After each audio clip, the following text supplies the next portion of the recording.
Hi everyone. So today we will be looking through Go. So you can download Go from the URL. I will link this in the description. So Go is one of the most widely used language and you can download it according to your operating system. Let's jump directly to the code. Let's first create the file main.go. So the first line of this file would be package main. So this package main is telling the Go compiler that the program we are going to write would be an executable program. Next, we are importing certain libraries. FMT library is used for input and output in Go, and we use this func keyword to declare function main, which is returning nothing. And here we write fmt dot print line to print line hello author. So this will print hello author to the terminal, and we saved it. And you can run any Go file with go run and the file name main.go, and you can see hello author. And you can also build an executable file with go build main.go.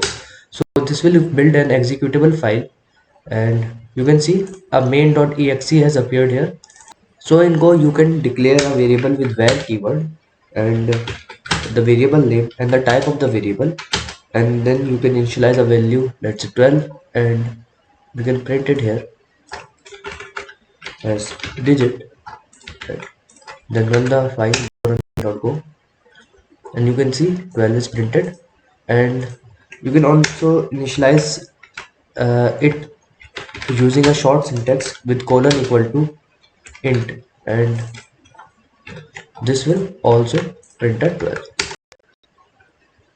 So this syntax, the Go gives the type itself by saying that it is initializing at 12, an integer. And we can also initialize an array with syntax as the size and then the type, and you can give a value yourself 0 1 2 3, and then you can print it with, yeah. So always when you declare any variable, all you have to use it, or else Go gives a warning. So if I comment this out, you see there is a warning generated that array is declared but not used. So always use the variable if you declare it, and if you run, you can see the array is printed. So now the size is fixed. So if we remove this, now this becomes a slice. So now size is not fixed, and you can it will also now print an array of 0 1 2 3. But now append I can append more using an append function, let's say 2. And if I save it, and you can see like 2 is appended here.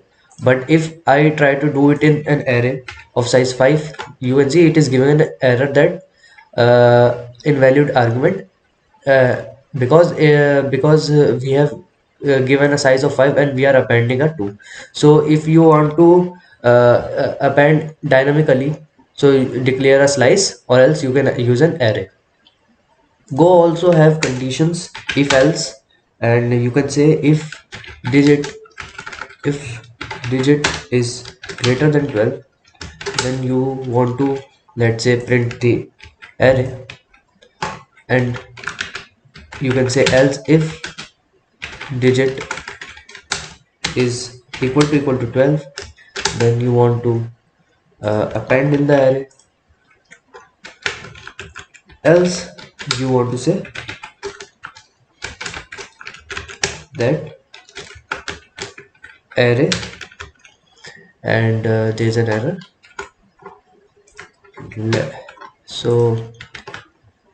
So we need to also add a print statement to check if the array is appended or not. And now if we run, you can see that since now digit is 12, it is printed by appending a 2. You can also create more functions and call them in the main function. Let's say if I create a func name, and this name is returning a, let's say, a string. So whatever we are returning, we define it here. So if I am returning a string, I define it as a string, and let's say I return a author, and let's say if I call it here with name, and let me comment. If I run go, you can see author is printed. We can also use a for loop in Golang, and we say for index, and the value of the arrays as range, then array arr, and fmt line index comma value. So if I run this now, the array is printed with its index, and let's say we don't want to use this index value. So if we remove this, the Go is going to complain about it. So to remove such problems, we can replace it with an underscore. We can run code with only the values. So you can use structures in Golang with using struct keyword. So we first say type, let's say person, and struct to declare a structure, let's say name of type string, and id of type int. And now you can create a variable of this type person using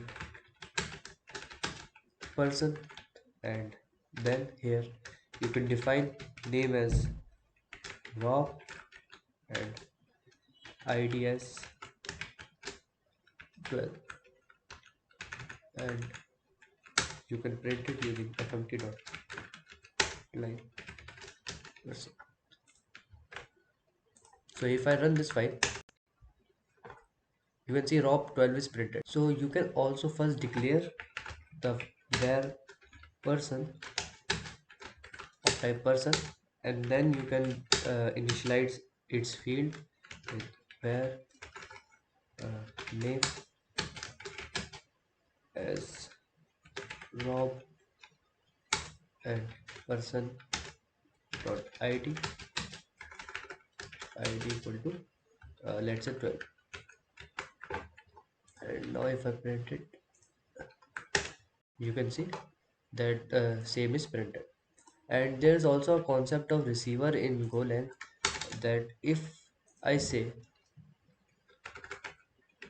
person and a function name, let's say print person, so this function, if I is a receiver of this type person, and I will define it as func, then what the type we are receiving, we are receiving a p person, p of type person, and what we are returning.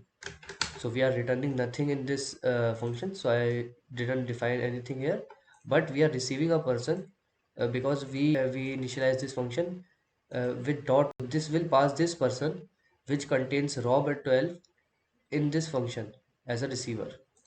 And now here we can print it as p, and if I run it, you can see Rob 12 is printed. And let's say if I create another function, another receiver for p person, and let's say this will update the person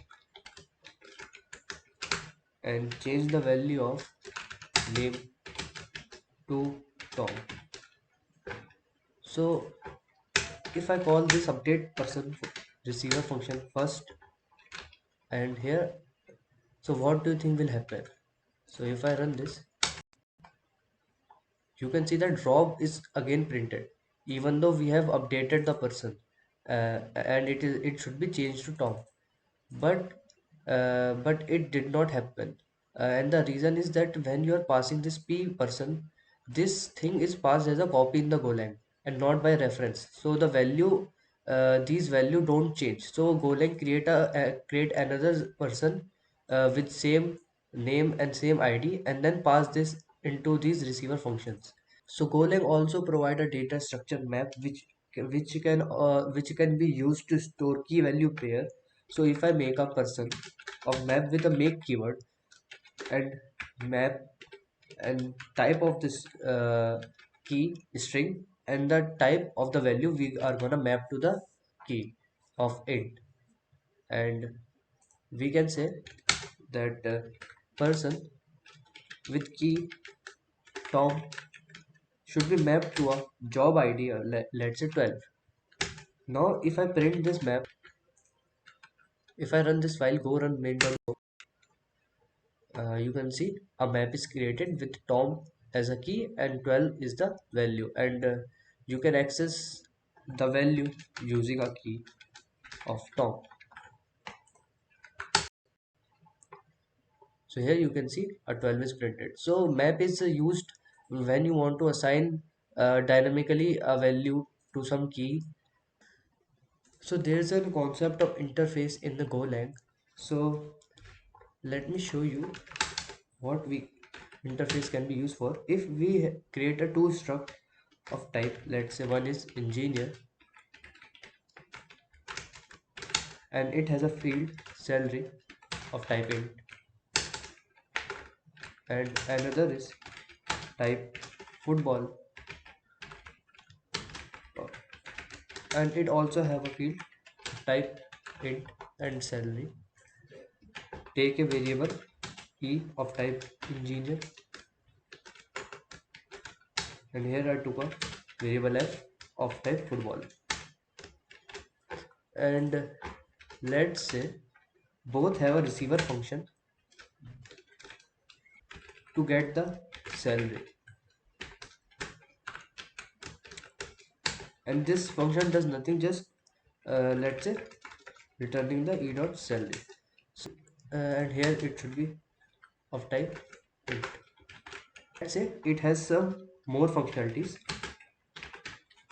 than only returning this. It is doing some logic, it is running some logics, and let's create another footballer f.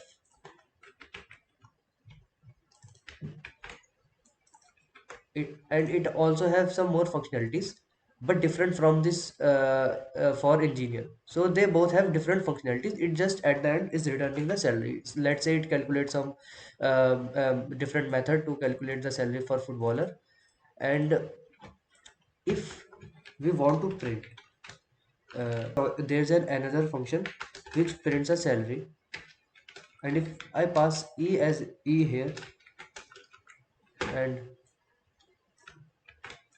for e f here, and here if I declare that I am receiving an engineer and print e dot get salary, and same if I do for footballer,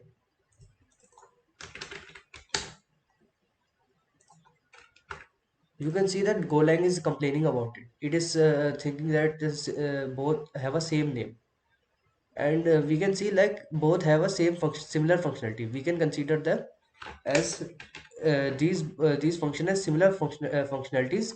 The only difference is that we have a different type. So only difference is that we have a different type.